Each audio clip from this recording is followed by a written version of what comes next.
Deputy Speaker, I beg to move that leave be given to bring in a bill to make provision for the United Kingdom to withdraw from the European Convention on Human Rights and to make further provision in connection with the withdrawal of the United Kingdom from that convention. In many ways, this is unfinished business. On June 23rd, 2016, in the biggest democratic exercise in the history of these islands, the British people, despite being told by all the businesses and all the trade unions and much of the press and most of this House, managed, despite everything, children be quiet.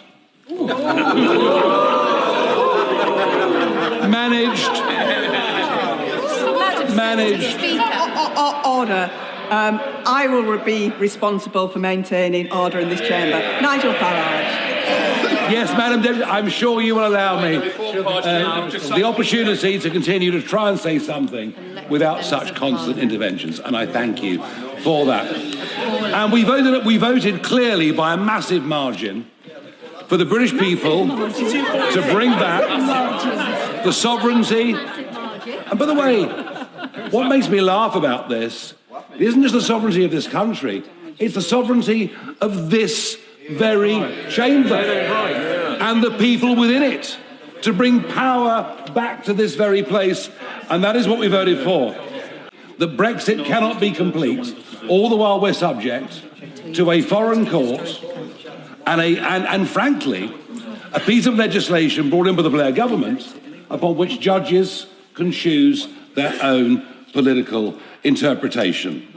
We are not sovereign, all the while we are part of the ECHR, the European Council, and its associated court. It's as simple as that. And do you wonder,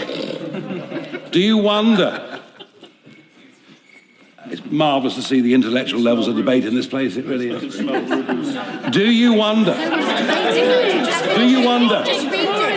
that out in the country there is growing frustration? Order.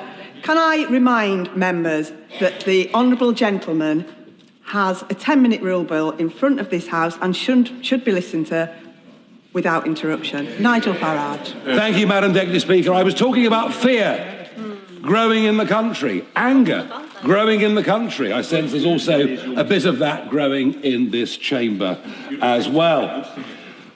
I do not believe that it is right that we should, when it comes to controlling our borders, when it comes to who should be able legally to live, work and settle in this country, or indeed who should not be allowed to stay in our country, for this to be under the remit, firstly, of judges in Strasbourg, who, by the way, are jurists, most of them not even legally qualified, and secondly, under the political control of judges in this country who now can make their own interpretation of what we've understood for many, many years to be British common law.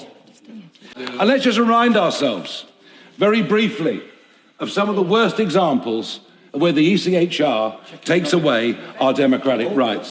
If you think about the Rwanda deportation flight in 2022, at 10 p.m. at night, a single judge in Strasbourg, one without any legal qualification, decided on the basis of Article 3, the flight could not take off.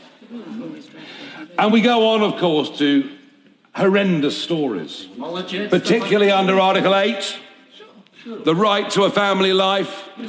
Well, whose families? The families of British people, or the families of those who've come into Britain, in some cases illegally, and then been waved through?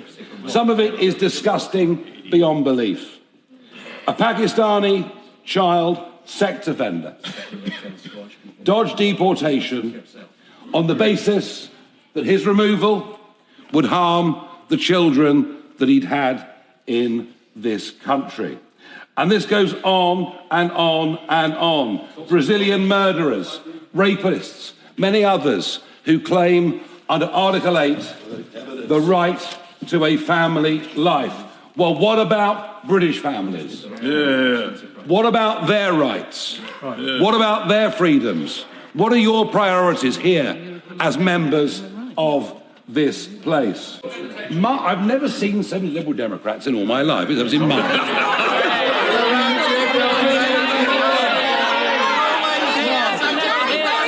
Order!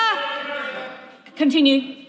I would ask the Liberal Democrats and others in this place, what is wrong with you? Do you not believe? Do you not believe? We've got a list for you. You've only got 10 minutes, mate. Do you not believe this country is good enough to make its own laws? Do you not believe that the country that's its Magna Carta has developed the principle of common law and with its faults perhaps been the best ever developed by civilization? Do you not believe we're good enough to make these rules? Or we stick with outdated conventions preyed on by human rights lawyers in this country? I move this bill will restore democratic trust and faith in this once great nation. Thank you.